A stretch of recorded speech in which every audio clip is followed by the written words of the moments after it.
Warahmatullahi wabarakatuh. Apa kabar adik-adik kelas 4 yang sedang belajar di rumah? Semoga selalu sehat dan semangat. Hari ini kita belajar tema 8 subtema 1 pada pembelajaran yang kelima. Yang menjadi pembahasan kita kali ini adalah yang pertama SPDP KDI 3.2 dan 4.2 mengenai menyanyikan lagu sesuai tempo. Yang kedua bahasa Indonesia KDI 3.9 dan 4.9 mengenai tokoh utama dalam cerita fiksi. Yang ketiga adalah PPKN KD 1.3 hingga 4.3 mengenai keragaman sifat individu. Langsung saja mari kita mulai. Yang pertama menyanyikan lagu sesuai tempo. Tempo itu ya kita ulang pada pembahasan sebelumnya adalah tanda cepat lambatnya saat lagu dinyanyikan ya. Jadi kecepatan lagu yang kita nyanyikan itu namanya tempo. Sedangkan satuan tempo itu bisa diukur dengan menggunakan alat yang bernama metronom Milesel.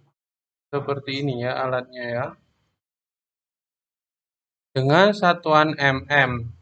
Mm itu singkatan dari metronom Milesel. Satuannya kalau ditinjau dari segi waktu ya, jumlah ketukan per menit. Jadi berapa ketukan per menit itu kita bisa ketahui melalui alat yang bernama metronom Milesel ya. Terus jenis tempo ya, secara umum ada 3, ada lambat, sedang, dan cepat. Lambat itu sekitar 40 sampai 69 metronom Milesel atau 40 sampai 69 ketukan per menit. Contohnya, ini kalau ditulis dalam bahasa Italia, ada largo, ada gio, dan lento. Sedangkan untuk tempo sedang, pada kecepatan 69 sampai 104 metronom Milesel atau 69 sampai 104 ketukan per menit. Contohnya adalah moderato, andante, dan andantino. Untuk jenis tempo cepat itu ketukannya speednya 104 sampai 208 metronom Milesel atau 104 sampai 208 ketukan per menit. Contohnya dalam bahasa Italia jenis temponya adalah allegretto, allegro, vivace, dan presto. Seperti itu ya. Ingat-ingat ya. Ada 3 jenis tempo. Terus bagaimana cara kita untuk mengetahui tempo, untuk menghitung tempo ya? Atau sekedar tahulah, kita bisa menggunakan 2 cara. Yang pertama membaca, yang kedua mendengar ya. Biasanya pada ini ya, partitur sebuah lagu seperti ini itu ada yang namanya tempo ini ya. Ini temponya adalah larghetto.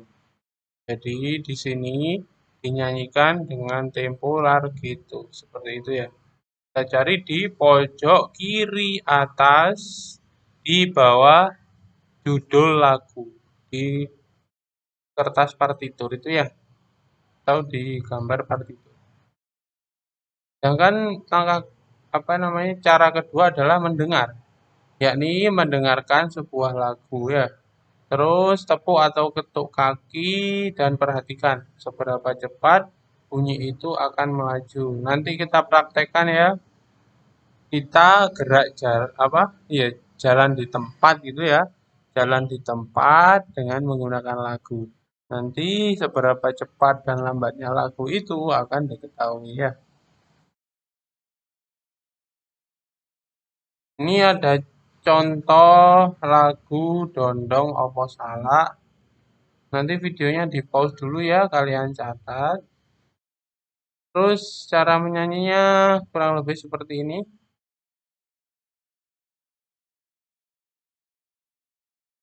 Oh, atau gini aja ya, nanti saya kirimkan videonya di bawahnya materi ini ya.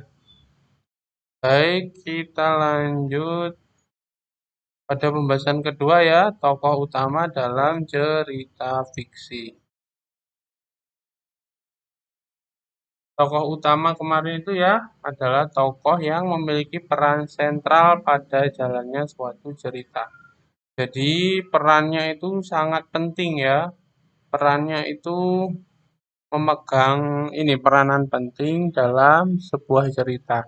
Jadi tokoh utama itu mulai awal dari dan sampai akhir akan memenuhi cerita tersebut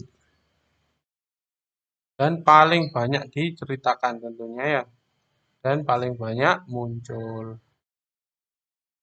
Terus ciri-ciri tokoh utama itu ini ya kira-kira kemunculannya sering ya, sering muncul dari awal sampai akhir. Jadi ada terus ya. Terus yang kedua, kemunculannya menjadi peran penting dalam membangun cerita. Di sini dia itu selalu berkaitan dengan tema cerita ya. Dia akan mengambil peranan penting di sebuah cerita, yakni dia yang menjalankan dan membangun cerita tersebut tentunya ya. Terus kemunculannya berkaitan langsung dengan alur utama cerita. Kalau alurnya maju atau alurnya mundur ya, dia itu akan selalu terkait ya. Dan ini berposisi sebagai yang terbanyak ya di sebuah alur cerita. Terus dialog-dialog yang dilibatkan tokoh lain selalu berkaitan dengan peran tokoh utama itu ya. Jadi tokoh lain itu menceritakan juga bagaimana sih tokoh utama tersebut seperti itu ya. Itu adalah ciri-ciri tokoh utama yang bisa kita temukan. Coba ini ya kalian pause siapakah tokoh utamanya ya dari cerita ini. Nanti kalian tulis di buku di bawah catatan kalian ya. Silakan di pause dulu videonya. Lanjut pembahasan ketiga, keragaman sifat individu pada pembelajaran PPKN. Yang pertama adalah ragam sifat ini ya. Setiap anggota keluarga itu kan punya ciri dan kebiasaan masing-masing. Juga dengan sifat masing-masing individu. Ya. Sifatnya tentunya kan berbeda-beda ya. Mulai dari ayah, kakak, ibu, ataupun adik itu punya sifat masing-masing yang tidak sama tentunya ya. Contohnya ibu itu sifatnya gesit, rajin, pandai memasak, dan pandai mengurus rumah tangga. Sedangkan ayah itu sifatnya rajin dan giat bekerja tanpa mengenal lelah. Serta penyayang keluarga, melindungi, dan tegas. Ya, itu adalah sikap ayah. Coba ya, kalian pause dulu video ini, kalian identifikasikan. Apa sih sifat-sifat yang ada di gambar tersebut ya. Silahkan di pause dulu videonya, nanti kalian simpulkan ya. Mungkin pembelajaran hari ini berakhir di sini. Apabila ada pertanyaan langsung saja melalui Google Classroom ataupun WhatsApp ya. Silakan komen ataupun japri, nggak apa-apa. Baik, berakhir di sini pertemuan kita kali ini ya. Apabila ada kesalahan, kekurangan, mohon maaf. Dan saya akhiri. Wassalamualaikum warahmatullahi wabarakatuh.